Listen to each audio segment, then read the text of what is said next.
আল্লাহর মহান বন্ধু মুসলিম বিন আমের মাগরিবি রাহমাতুল্লাহি আলাইহি, আল্লাহর মহান বন্ধু মুসলিম বিন আমের মাগরিবি রাহমাতুল্লাহি আলাইহি উনি বলেন, আমি এক কবরের পাশ দিয়ে যাচ্ছি, আমি এক কবরের পাশ দিয়ে যাচ্ছি, ওইখানে গিয়ে দেখলাম কবর খুদনেওয়ালা মডিফাই হয়ে গেছে, তার পরিবর্তন চলে আসছে, সে আল্লাহওয়ালা হয়ে গেছে, তার মুখে দাড়ি দেখলাম, তার মাথায় টুপি দেখলাম, তার হাতে তাসবিহ দেখলাম, সে কবরের পাশে বসে বসে আমার আল্লাহর জিকির করতেছে, ওয়া হুয়া মাকুম আইনামা কুনতুম, ওয়া হুয়া মাকুম আইনামা কুনতুম, আন্নাল কুওয়াতা লিল্লাহি জামিয়া, আন্নাল কুওয়াতা লিল্লাহি জামিয়া।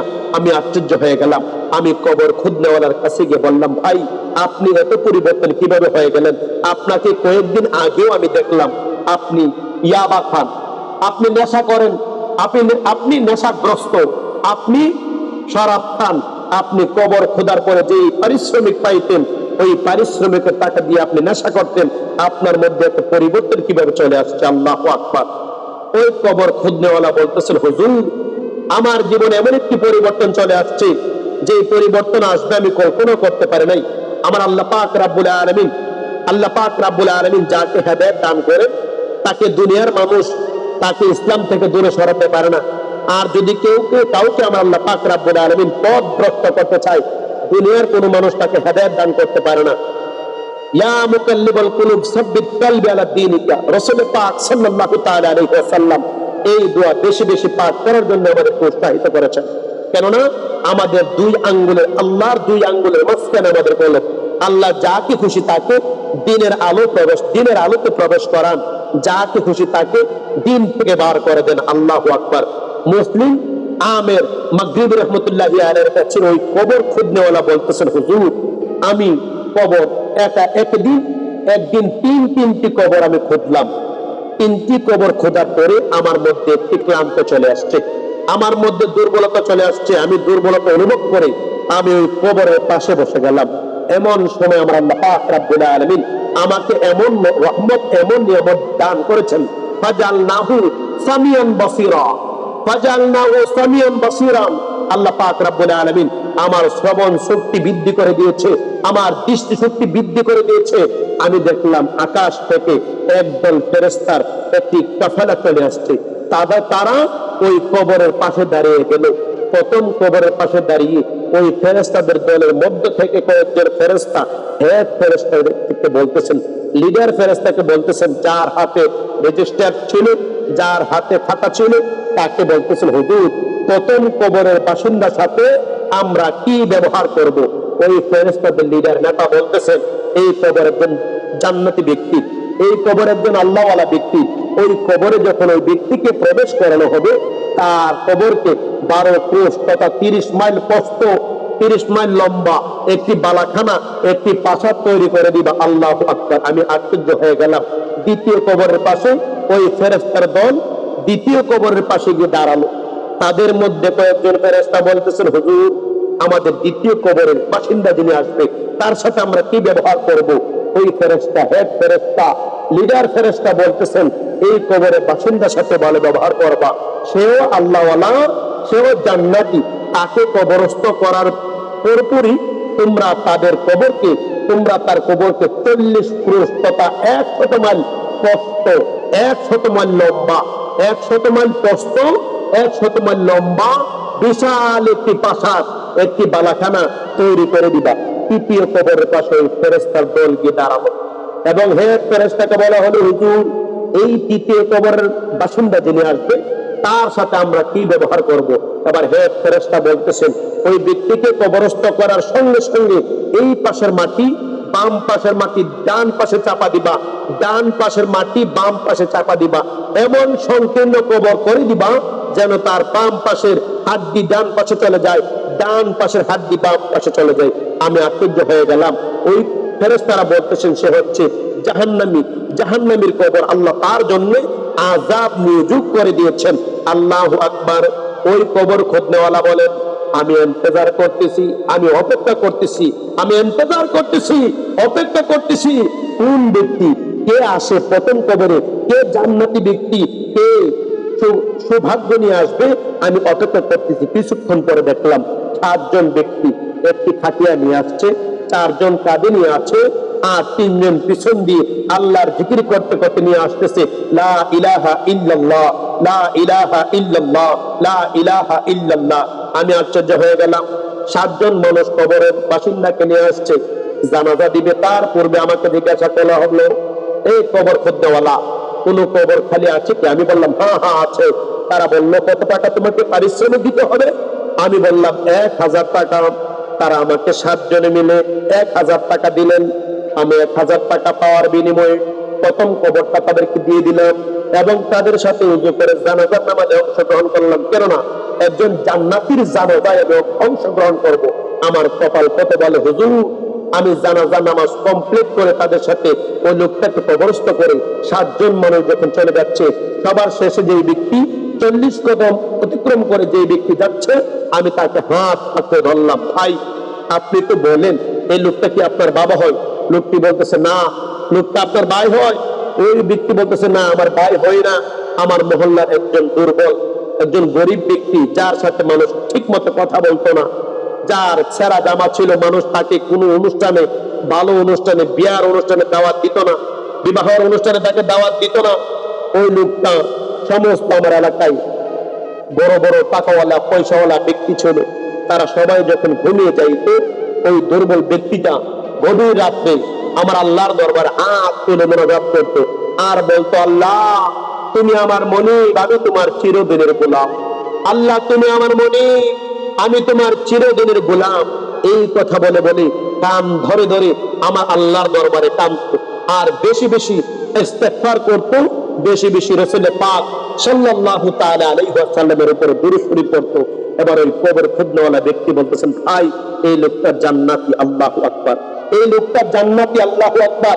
আপনার আমার কপাল ভালো, আমরা এই লোকটার জানাজার নামাজে অংশগ্রহণ করেছি। কবর খুঁজনেওয়ালা বলেন, আমি দ্বিতীয় কোন ব্যক্তি আসবে তার জন্য অপেক্ষা করতেছি। এমন সময় দেখলাম আরেকটি খাটিয়া মানুষ নিয়ে আসছে, মাত্র 4 জন। 4 জন ব্যক্তি আসতো। আসার পরে আমার কাছে জিজ্ঞাসা করলো, কোনো খবর, কোনো কবর খালি আছে কি? আমি বললাম হ্যাঁ। তারা বললো পারিশ্রমিক কত? আমি বললাম 1000। তারা আমাকে 1000 পারিশ্রমিক দিল। ওই ব্যক্তির জানাজাতে আমি অংশগ্রহণ করলাম, ওই ব্যক্তিকে কবরস্থ করা হলো। আমি 3-4 জন মানুষ চলে যাচ্ছে, সবার শেষে ওই ব্যক্তির হাত ধরলাম, ভাই এই ব্যক্তি কি আপনার বাবা লাগে? তারা বলে না। আপনার ভাই লাগে? তারা বললো না। তাহলে এই লোকটা কি, তার পরিচয় কি? তারা বললো এই লোকটা হচ্ছে মুসাফির, আমাদের এলাকায় 3 দিন অবস্থান করেছিল, তাবু খাটিয়ে 3 দিন অবস্থান করেছিল। ওই ব্যক্তি ইন্তেকাল করার পরে আমরা বড় বড় টাকাওয়ালা পয়সাওয়ালা সম্পদওয়ালা তাদের কাছে গিয়েছি, তারা টাকা দেয় নাই। আমরা 4 জন মিলে তার জানাজার নামাজ, তার কাফন দাফনের ব্যবস্থা করেছি, তোমাকে টাকা দেওয়ার ব্যবস্থা করেছি। আমরা 4 জন তার কাজ করেছি। লোকটা মুসাফির। এবার ওই কবর খুঁজনেওয়ালা বলতেছেন, ভাই এই লোকটা তো জান্নাতি, আল্লাহু আকবার। এবার কবর খুঁজনেওয়ালা বলতেছেন, আমি তৃতীয় কবরের বাসিন্দা কে হবে তার জন্য আমি ইন্তজার করতে লাগলাম, অপেক্ষা করতে লাগলাম। দেখলাম কিছুক্ষণ পরে আরেকটি জানাজার মানুষ নিয়ে আসছে, মিছিল নিয়ে আসছে। ওই ব্যক্তিকে যে খাটিয়াতে রাখা হয়েছে তার ওজন যদি হয় 50 কেজি, আরো 50 কেজি ফুল, 100 কেজি ওজন বানাইয়া ওই লোকটাকে নিয়ে আসতে। না আশ্চর্য হয়ে গেলাম, দেখলাম হাজার হাজার মানুষ জানাজার নামাজে অংশগ্রহণ করেছে। সমস্ত মানুষ জানাজা অংশগ্রহণ করেছে। আমাকে বলা হলো, কোন কবর খালি আছে কি? আমি বললাম হ্যাঁ। হাদিয়া কত দিতে হবে? পারিশ্রমিক কত দিতে হবে? আমি বললাম 1000 দিতে হবে। তারা আমার মুখ বরাবর 1000 টাকা বিল মেরে নিক্ষেপ করে দিয়েছে। এবার ওই ব্যক্তিকে যখন কবরস্থ করা হয়েছে, কবরস্থ করে দেখলাম ওইটা মহিলা কি পুরুষ নয়, মহিলা জানাজা নিয়ে আসতে, তাকে কবরস্থ করে সমস্ত মানুষ চলে যাচ্ছে। আমি দেখলাম সবার শেষে ব্যক্তি, তাকে আমি জিজ্ঞাসা করলাম, ভাই এই মহিলাটা আপনার কি হয়? আপনার আত্মীয় হয়? আপনার পরিচিতি কে হয়? তখন ওই ব্যক্তি বলতেছেন, এই মহিলাটা হচ্ছে আমাদের এলাকার সবচেয়ে টাকাওয়ালা পয়সাওয়ালা সম্পদওয়ালা ব্যক্তির স্ত্রী, সেই ব্যক্তির স্ত্রী। আমি বললাম, তার এমন কি বদ আমল আছে যে বদ আমলের কারণে তার কবরে জাহান্নামের আযাব হবে? আপনি জানেন কি? তখন ওই ব্যক্তি বলতেছেন, ভাই এই লোকটা গরিব মানুষের সাথে ভালো ব্যবহার করতো না। এই লোকের বাড়ির পাশে যদি মিলাদুন নবীর মাহফিল হইতো, সে মিলাদুন নবীর মাহফিলে বাধা দিত। সে বলতো, ওই মহিলা বলতো, মাইকের সাউন্ড কমাও যেন আমার বাড়িতে আওয়াজ না আসে। যদি আজান হইতো, আজানের সাউন্ড তার জন্য মাইকের সাউন্ড কমিয়ে দিতে হতো, ভলিউম কমিয়ে দিতে হতো, তার বাড়িতে যেন আওয়াজ না যায়। যদি কোনো মহিলার বাড়িতে মাহফিলে আয়োজন করতো, অ্যারেঞ্জমেন্ট করতো, তাকে আহ্বান করলে সে বলতো, আমি কোথায় বসবো তোমাদের বাড়িতে, নোংরা পানিতে আমি বসে তোমাদের মিলাদ মাহফিল শুনতে পারবো না। তাকে বলা হইতো, ঠিক আছে তাইলে আপনার বাড়িতে ভালো মাহফিলের অনুষ্ঠান করেন, আচারের অনুষ্ঠান করেন, আমরা যাব। সে বলতো, তোমরা নোংরা কাপড় নিয়ে, তোমরা ছোট ছোট বাচ্চা নিয়ে আমার প্রাসাদে আসবা, তোমাদের বাচ্চাগণ আমাদের প্রাসাদে প্রস্রাব করে দিবে, নষ্ট করে দিবে, আমাদের কালীন নষ্ট করে দিবে, বিছানা নষ্ট করে দিবে, এই কথা বলে সে মিলাদুন নবীর মাহফিলে গুরুত্ব দিত না। শুধু তাই নয়, তার কাছে কোনো মানুষ বিপদে পড়ে যায়, বিপদে পড়ে গেলে ওই মহিলা বলতো 10,000 টাকায় 1,000 টাকা সুদ লাগবে।